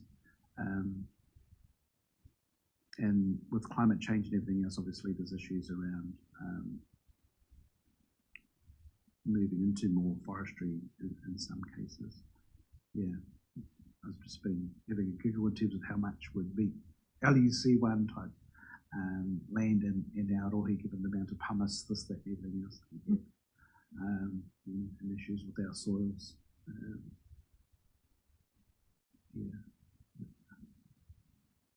Yeah. That's it. Yeah, so we're all primarily land use LUC3. Is that, it's not clear on that map. It's, yes, the dark green is LUC class 3, and so it is class 1, 2, or 3 that is a starting point together with the rural zoned land that is a starting point for beginning to identify highly productive land. You can go next to that other bit you mentioned on a couple of slides back, where the Otago scenario, where the land was still quite suitable for stone fruit. I mean, I would imagine there's still quite a bit of land around coastal catchment that while it might not reach the classifications prescribed here, it's still quite valuable in terms of agricultural production. Yes, I suppose that's a process we'll need to go through in having some work done and speaking with communities in terms of their views of what might be considered to be highly productive land outside of that LUC 1 to 3. I think essentially the purpose is the NPS including that in there to allow for the protection of land outside of LUC 1 to 3 that is recognised as having importance for certain high value land uses. So it's not necessarily versatile, but whether it's viticulture or stone fruit, it's locally important. And so there is the option to include it in there if communities in the region deem so. Pardon? So than pastoral. Okay, that makes sense. Yeah. Chris, did you have a question or comment? Sorry, as a former land soil scientist? Yeah, no, in fact, I worked very closely with Hayden in those times, and I think that Hayden's can well and truly cover it. But thank you for your memory of that, Kochi. Yeah, I guess, like I said, we can probably imagine in terms of land use change, there may be some farmlands that they've been considering looking at forestry, but apart from that, I'm not expecting a whole lot of residential land or anything else, development and things like that happening in terms of the areas that you've got there. So I don't want to speak for Peter. I mean, he'll provide feedback, but I'm not expecting us to be too heavily involved in the process, if that makes sense. I mean, look, just kept in the loop, but we don't envisage that we'll be heavily engaging as the Tūwharetoa Māori Trust Board or through the JMA in terms of this process. My personal view is they needed to do this 10, 15, 20 years ago. I'm a bit concerned with developments in Pukekohe and everywhere else, so fully appreciate and understand it, and for me it's a no-brainer. Just politicians didn't seem to have the, won't say what I'm thinking, but yeah, in terms of providing for food security in our nation. So, yep, if you could keep us in the loop, that'd be great, but we don't expect to be, compared to all the other work streams that we've been covering today, be as that engaged. And just for yourselves, just be a little bit sensitive in terms of Māori land, in terms of putting things over titles and everything else, that's not something that we're too pleased with. And you'll find that we're generally responsible in terms of how we use our lands and bits and pieces. Any other questions or comments? Yep, sorry. Oh, sorry, you keep going, you're finishing, yeah, sorry. Yeah, I just want to complement that the NPS HPL also provides for exceptions for specified Māori land. Yeah, and yeah, that's what I described. Atamari koutou katoa. I'll talk a little bit about this slide. So what does the NPS HPL mean for Māori land? It does, as JP mentioned, provide specific exceptions for specified Māori land that is considered highly productive. And the NPS won't restrict subdivision use or development on this land. So the NPS does provide a definition for specified Māori land, and it's included in the box in the middle of the slide.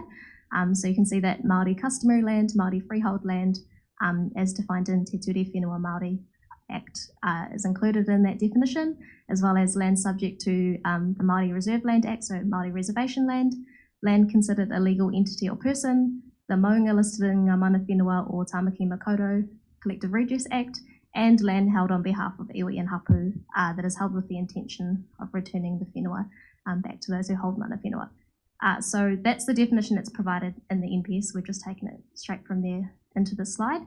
And we wanted to note that that definition for specified Māori land doesn't include general land owned by Māori, and that process for changing the, I suppose, ownership structure of that is a separate process under Te Ture Whenua Māori. And then also that land zoned Māori purpose zone is not considered in the highly productive land definition because that is specific to general rural and rural production zones.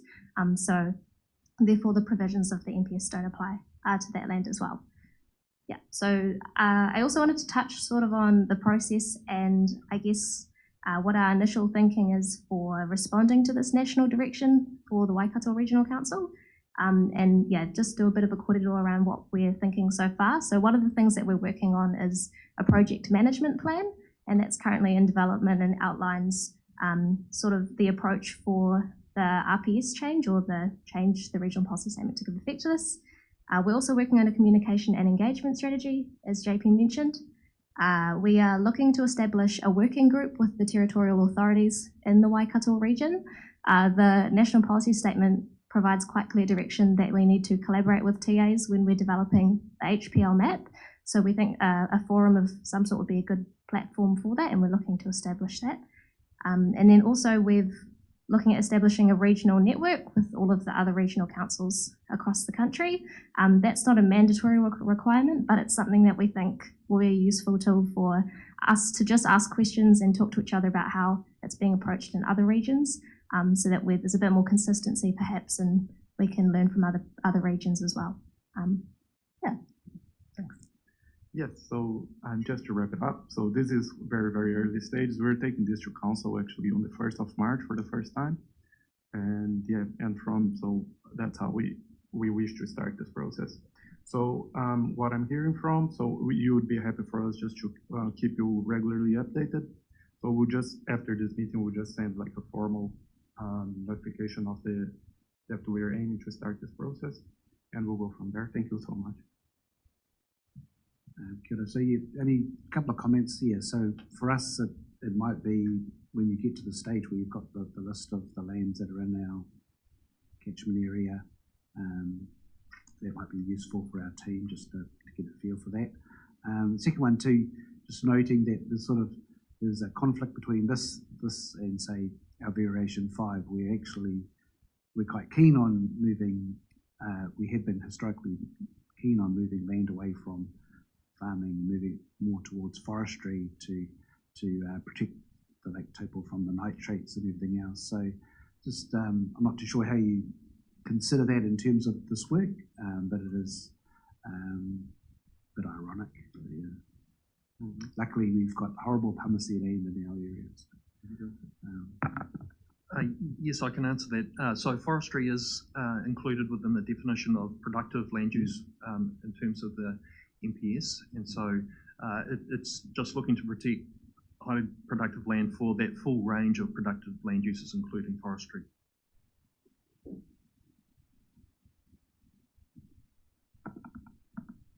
Just call for a mover and a seconder then, in terms of the resolution. Moves Stu, Seconded Judy Harris. All those in favour say aye. Is carried. Ka pai. Still sticking to time. Nice. Thank you.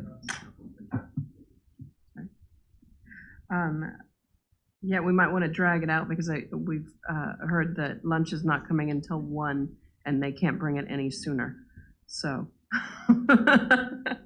so we either fill the time or we fill the time. All right, so we're now on to item 12. This is on page 112 of your agenda. RMA update of legislative reforms, and we have Director Tracy May. And do we have Hannah online? We do. We do. And we have Hannah Craven Madam online. Co-Chair, so if you wanted a topic to stretch things out till 1 o'clock, this would have be we it. got the topic for you? No, thank you, Madam Co-Chair. We were asked to prepare this paper by Director Williams. Really, there's a lot going on in this space. We have, I think, from a council perspective, worked a bit of a miracle getting our comprehensive submission lodged with the Select Committee and the small time that afforded us. What we have got today is some kind of feedback going on. Oh, turn it on, turn it off. We've got a presentation that Hannah will shortly take you through, which is essentially the high points. It's between about 5 to 10 minute presentation.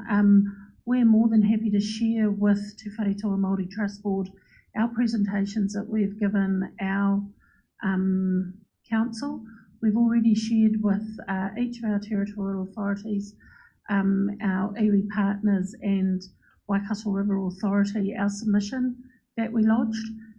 We also know that we have a bunch of people that we can set to this, whereas most of our iwi partners, it's one person and somebody else who they can get to give a bit of time through poha to help them through it. So I'll get Hannah to take you through it, and at the moment we are just trying to negotiate a time with the Select Committee, with our Chair and Chief Executive, who we've been allotted 25 minutes, which is 15 minutes more than what we usually get, to speak to our submission. So we're just finalising some of those talking points at the moment. So Hannah, I'll pass over to you and let you take the committee through.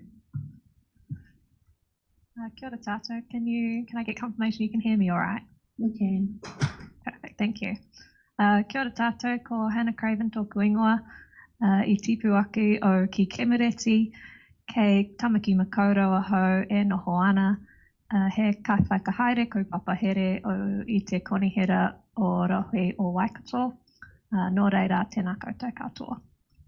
Hi all, my name is Hannah Craven. I've just got a brief presentation for you today on the government's resource management reform program, although I may try and drag it out a little bit, but do stop me if I'm carrying on too long. Could we switch slides, please?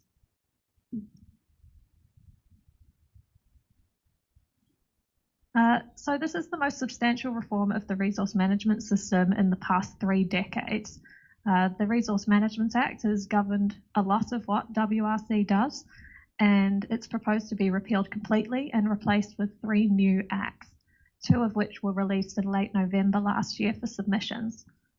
Given the bills made up a combined 900 pages and contain some drastically different content to the Resource Management Act, we found that submission timeframe quite tight, but we were fortunately able to pull together a team from across council to analyse the bills and write detailed submissions on each. As Tracy mentioned, we lodged those submissions in early February, and our Chair and Chief Executive will be presenting our submission to the Select Committee in the next week or so.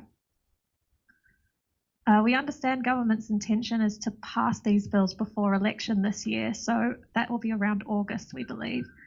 It's also worth noting that the third piece of legislation, the Climate Adaptation Act, hasn't been released yet. We're expecting to see this towards the end of the first quarter of 2023.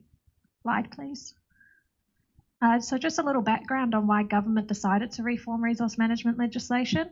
The RMA has been in place since 1991 and since undergone multiple amendments, but it's still critiqued that it misses the mark in several key areas. The reform is aimed at addressing 5 key issues, which are: 1, the environment continues to be degraded; 2, planning is too expensive and takes too long; 3, approvals also take too long; 4, the response to climate change has been inefficient; and 5, the present resource allocation system is not compliant with the principles of Te Tiriti. So today I'll be providing a quick overview of the key concepts of the 2 new bills and what we at WRC understand this means for local government and iwi, hapu and Māori. Slide, please. So as shown in the left column on the diagram on the screen, the Natural and Built Environment Bill, which is the real meaty piece of legislation and the key replacer of the RMA, has 3 sort of main layers to it.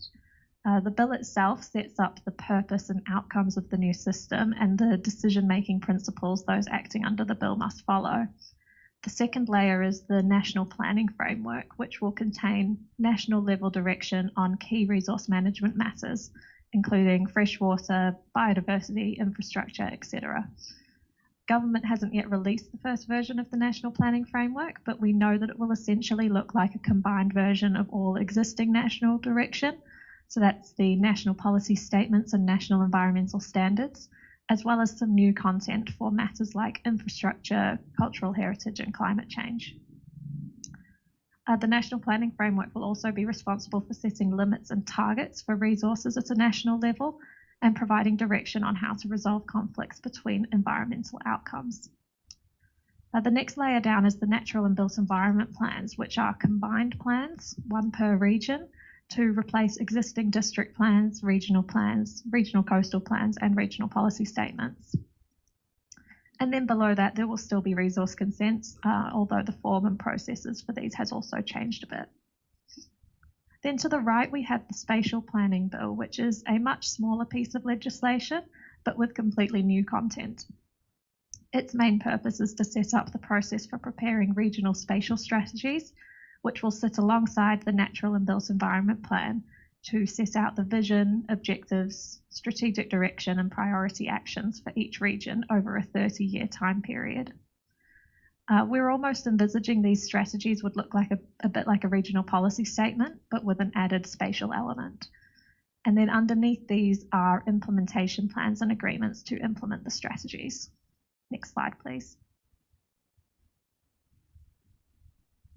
So the purpose of these new bills is different to that of the RMA. Instead of being about sustainable management of the environment, the new purpose is to enable use, development and protection of the environment, and also recognise and uphold te oranga o te taio. We also need to promote outcomes for the benefit of the environment, comply with environmental limits and targets, and manage adverse effects. These components need to be considered equally rather than to be in conflict with each other. The front end of the bill also sets out a number of system outcomes which plans must provide for. There is no hierarchy established between these outcomes, which is something we raised concern with in our submission. Not that there needs to be a hierarchy as such, but there needs to be some level of national guidance as to how we can manage cases where outcomes conflict. The bill also sets out key decision-making principles that persons exercising powers under the Act must follow, which include increased responsibilities to recognise and provide for the responsibility and mana of each iwi and hapu. Slide, please. I'm just going to cover quickly a few key areas of interest. Regional planning committees are a new entity or body under the new system, which will be responsible for preparing natural and built environment plans and regional spatial strategies, as well as setting allocation approaches for freshwater takes, diversions and discharges. These committees are to be made up by the authorities in a region, including iwi and hapu. There must be at least 6 members total, with a minimum of 2 Māori appointments. We particularly stressed in our submission that determining a committee composition for Waikato will be more than challenging, considering it has 12 local authorities and a significant number of iwi and hapu. These committees will be jointly funded by local government and supported by a host authority and secretariat, which must also be decided by all authorities in the region, defaulting to regional council where agreement cannot be reached. Slide, please.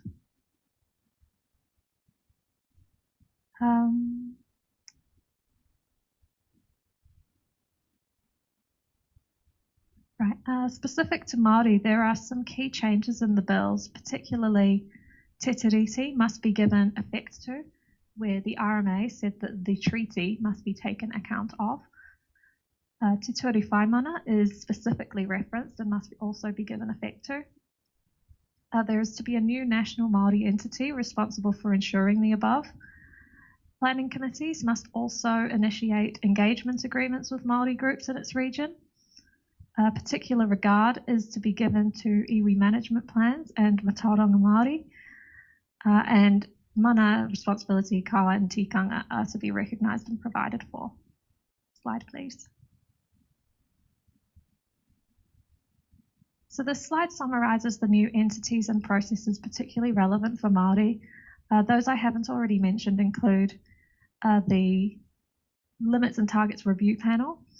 If the National Planning Framework proposal contains limits or minimum level targets, the responsible minister must appoint a panel to advise on the extent to which those limits or targets basically are effective. Members of this panel must have knowledge and experience of matauranga Māori, amongst other things. Iwi and Hapu committees. The committee formed by iwi and hapu in a region for the purpose of A, agreeing with local authorities the composition and arrangements for the regional planning committee, and B, leading the process to determine one or more Māori appointing bodies. And Māori appointing bodies are the bodies to be agreed by all iwi and hapu in the region to then appoint members onto the regional planning committee. Like I mentioned, RPCs must initiate engagement agreements with Māori groups to agree and record how Māori groups will participate in preparing a plan and how their participation will be funded by the committee. Iwi statements of outcomes, I understand, can take whatever form iwi see fit and can essentially be existing iwi management plans.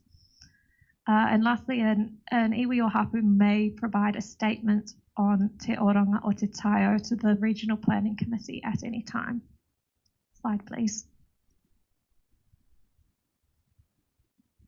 So the bill sets up a new freshwater allocation scheme. Historically, resources such as freshwater have been allocated on a first-in, first-served basis. Under the MBE, the allocation method will be a merit-based approach that will focus on sustainability, equity, and efficiency.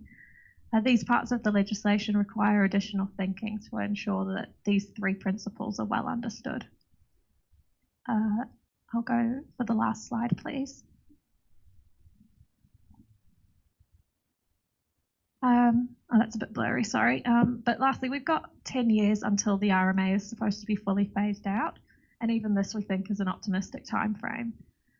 The work that we're currently doing relating to freshwater planning and the National Policy Statement for Highly Productive Land, etc., that's not going away. It's supposed to be business as usual for us until told otherwise. But we are cognizant of the upcoming change and starting to think about how these new entities and processes will work in the Waikato.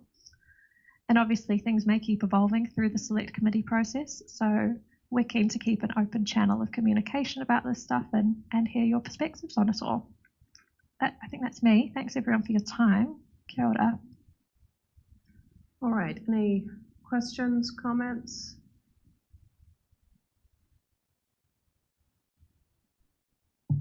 Sorry, Madam Co-Chair, perhaps if I can just, I've got our top 5 significant concerns with the bill. I thought they might just be useful to share with members. That was going to be my question.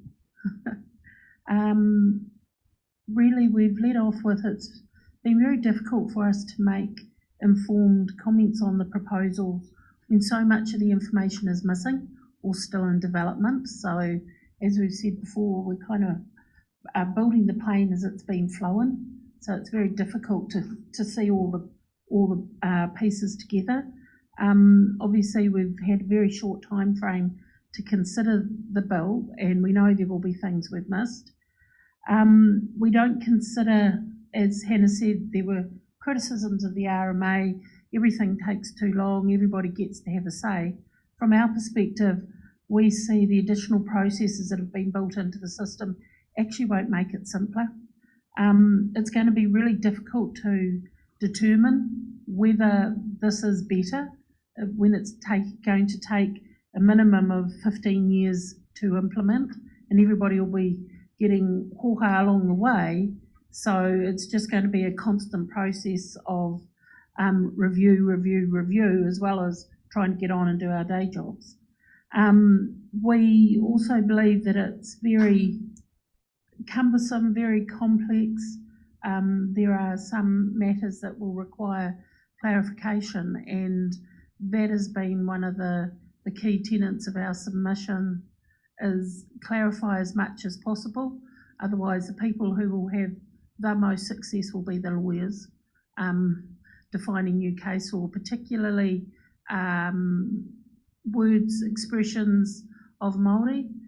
We know that when the Resource Management Act came in, people scratched their heads for many, many years trying to understand what mana whenua was, because it was a new concept introduced in the RMA, and what does it mean? So we had to wait for case law. So we're saying, please do not repeat that. Please get the terms right. Please get, when you are referencing hapu, iwi, marae, tangata whenua, te tiriti, the treaty, please be very clear what you want us to do with that. And just one last thing, I guess, and it's something that our chair and Chris will be reiterating at the select committee, is the issue of the complexity of the Waikato region, both from a natural resources point of view. We've talked about the water coming in from Whanganui through Te Kānu and Te Taupo, and that water being used as far away as Tamaki Makaurau. Not only that, we have upwards of 180 hapu in our region. How we are who do not have the depth of capability and capacity, definitely not from the start, that, you know, the positive things of the reform are going to be looking for in terms of iwi engagement. The capacity there and the capability, we just haven't got enough people coming through to be trained. So that's a real challenge. All right, any other comments? No? All good. Have I got a mover that the report be received? Councillor Kneebone, second. Trustee Harris? No, that was Councillor Downard got in there very quick, very responsive. All those in favor? Opposed? Aye. Carried. All right. That's the end of the agenda, isn't it? Can we finish this in? Yes, go ahead. Just would like to thank our attendees. Sorry we couldn't give you a lift, Councillor Downer. We'll be mindful next time, although next time I think it'll be held in Tūwharetoa, so you won't have to go as far. I just want to thank our regional council team and Peter for coming up, and lovely, my lead co-chair, Pamela, lovely. Yes, I've been through a few chairs in recent times, but yes, I'm still here. Yeah, so what I'm going to do is, we've all got a copy of the karakia, so we can, I think we'll do it all together, close this up, and safe trip on your way home. Kia ora.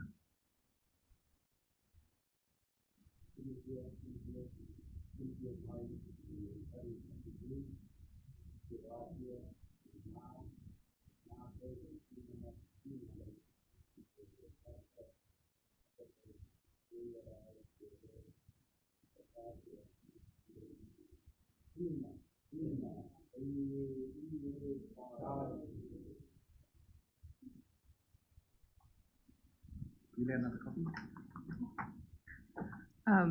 We did, I know that Tosh in there was sending desperate messages to the caterers to see if they can get it here by 12:30.